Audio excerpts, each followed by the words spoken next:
नमस्ते किसान भाइयों। आज अपन खेती के अंदर बात करेंगे खाद के बारे में।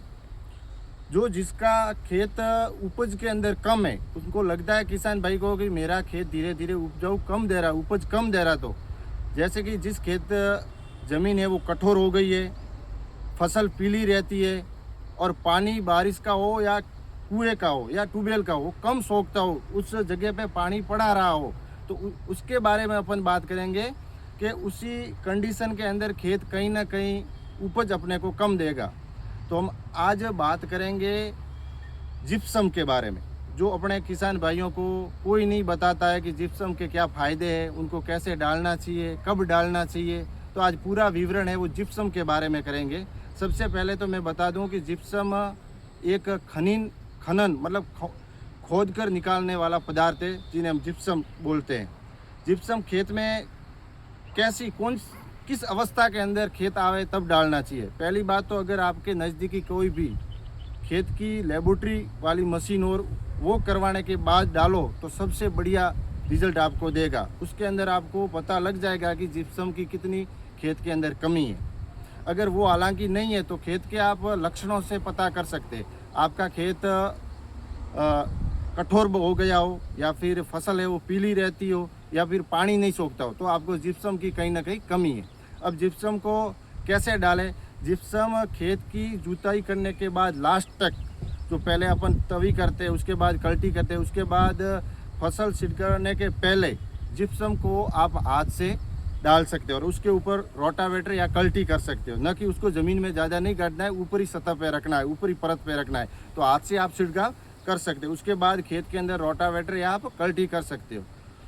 और जिप्सम दो प्रकार का आता है, एक तो पाउडर फॉर्म में है, एक दानेदार आता है। यदि आप पाउडर फॉर्म में लाके कर रहे हो तो हवा का बहुत ध्यान रखना, हवा कम हो तभी करना।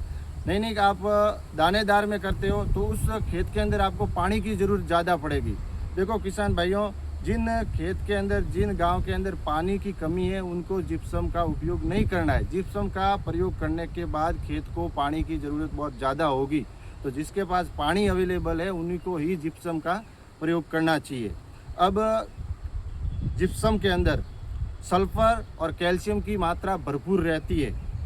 तो कैल्शियम और सल्फ़र खेत के अंदर किस प्रकार से काम करते हैं? सल्फ़र एक ऐसा खाद है जो तेल वाली आइटम है, तमाम जो तेल वाली आइटम है, जैसे कि सरसों हो गया, अरंडी हो गया, मूंगफली हो गया, कपास हो गया, जो भी तेल वाली तमाम फसलें, उसके अंदर आपको सल्फ़र का उपयोग करना चाहिए। और सल्फ़र है वो जिप्सम के अंदर ऑलरेडी अवेलेबल है। तो सल्फ़र अपने खेत में क्या करे? एक तो पीएच मात्रा को कंट्रोल रखेगा, दूसरा आपको खेत को, ज़मीन है वो पोली मुलायम बनाएगा, और तीसरा है वो खेत को पीला नहीं पड़ने देगा और तेल की मात्रा को बढ़ाएगा।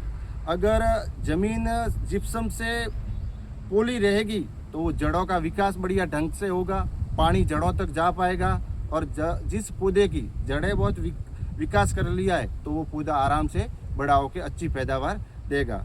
तो किसान भाइयों, कहीं ना कहीं आपको लगे कि खेत के अंदर जिप्सम की ज़रूरत है, तो आप 1 एकड़ के अंदर कम से कम 100 किलो तक आपको डालना रहेगा। और अगर आप लेबोरेटरी करवा के डालते हो तो उसके अंदर वो लेबोरेटरी वाला जो भी होगा आपको बता देगा कि आपके खेत के अंदर जिप्सम की इतनी कमी है। और ये प्रत्येक साल डालने की ज़रूरत नहीं है, आप 3-4 साल में एक बार डालो तो भी काम अपना हो जाएगा। धन्यवाद।